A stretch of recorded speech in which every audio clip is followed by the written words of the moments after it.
পবিত্র ঈদুল আজহার আর মাত্র 2 দিন বাকি, আর সেই উপলক্ষে শরণখোলায় পশুর হাটে জমে উঠেছে কোরবানির প্রস্তুতি।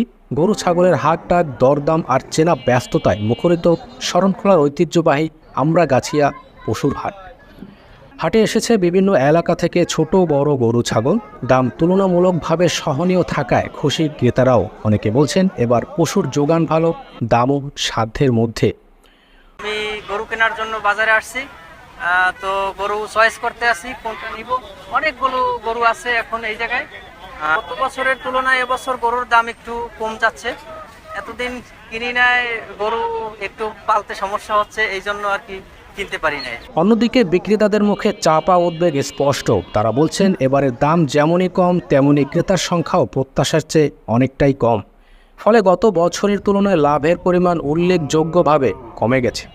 গত বছরের তুলনায় যে দামটা ছিল ওই দামটা পাচ্ছি না, এবং কাস্টমারও সেরকমের দামও বলতেছে না। আর মানে যে কাঙ্ক্ষিত দাম চাচ্ছি, মানে এর ধারে কাছেও যাচ্ছে না, মানে এর থেকে আমি হতাশ। এদিকে বাজার নিয়ন্ত্রণে রাখায় তৎপর রয়েছে হাট কর্তৃপক্ষ। নিরাপত্তা, জাল টাকা প্রতিরোধ এবং সেবামূলক কাজগুলো যেন ঠিকভাবে হয়, সেজন্য স্থানীয় প্রশাসনের সহযোগিতায় নেওয়া হয়েছে নানা উদ্যোগ। শরণখোলা থানা নিজের দায়িত্বেই উনি পুলিশ পাঠিয়েছেন, পাশাপাশি টিওনো সাহেব চৌকিদারকে পাঠিয়েছেন। এছাড়াও আমি হাটের রিটেলার হিসাবে আমি 39 জনের মতো স্বেচ্ছাসেবক দিয়েছি। আমার এখানে কোনো চাঁদাবাজি, পকেটমার, জাল টাকার এখন পর্যন্ত কোনো সমস্যা এই সংক্রান্ত বিষয় দেখা যায়নি। জাল টাকা প্রতিরোধের কোনো ব্যবস্থা? জি, এখানে আমাদের ডাচ বাংলা ব্যাংকের একটা এজেন্ট বুথ আছে, তার মাধ্যমে আমাদেরকে এখানে জাল টাকা শনাক্ত একটা মেশিন স্থাপন করা হয়েছে। হ্যাঁ, ভেটেরিনারি চিকিৎসক আছে এবং তার জন্য একটা কামরাও এখানে এই রাস্তার পাশেই। আমাদের আশা যে 1000-500 গরু উঠবে।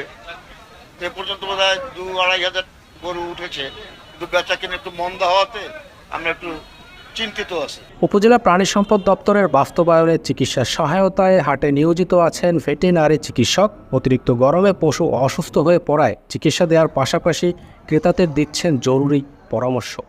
এখানে অতিরিক্ত গরমের কারণে অনেক গরু অসুস্থ হয়ে থাকে, তাদেরকে চিকিৎসা দিয়ে থাকি, এবং অনেক গাভীন আছে কিনা তা চেক করা হয়, এবং গরুকে অতিরিক্ত খাওয়ানোর ফলে এদেরকে পেট ফাঁপা এবং বদহজম এবং পাতলা পায়খানা জাতীয় সমস্যা দেখা যায়। এদের জন্য আমরা ফ্রি চিকিৎসা দিয়ে থাকি। প্রতি বাজারে 20 থেকে 30টা গরু অসুস্থতা আমরা দেখি।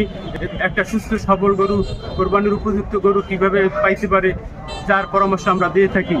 সবসময় জাবর কাটতে থাকবে, মুখে চাওয়াল চপচপে ভিজে থাকবে, সর্বক্ষণই লড়াতে থাকবে, এবং সে সবসময় সুস্থতা বোধ করবে।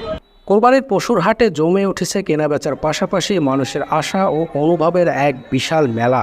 দিন শেষে একটাই প্রার্থনা, সবার ঈদ হোক আনন্দময়, নিরাপদ ও শান্তিপূর্ণ। শরণখোলা দর্পণ পরিবারের পক্ষ থেকে সকলকে পবিত্র ঈদুল আজহার অগ্রিম শুভেচ্ছা।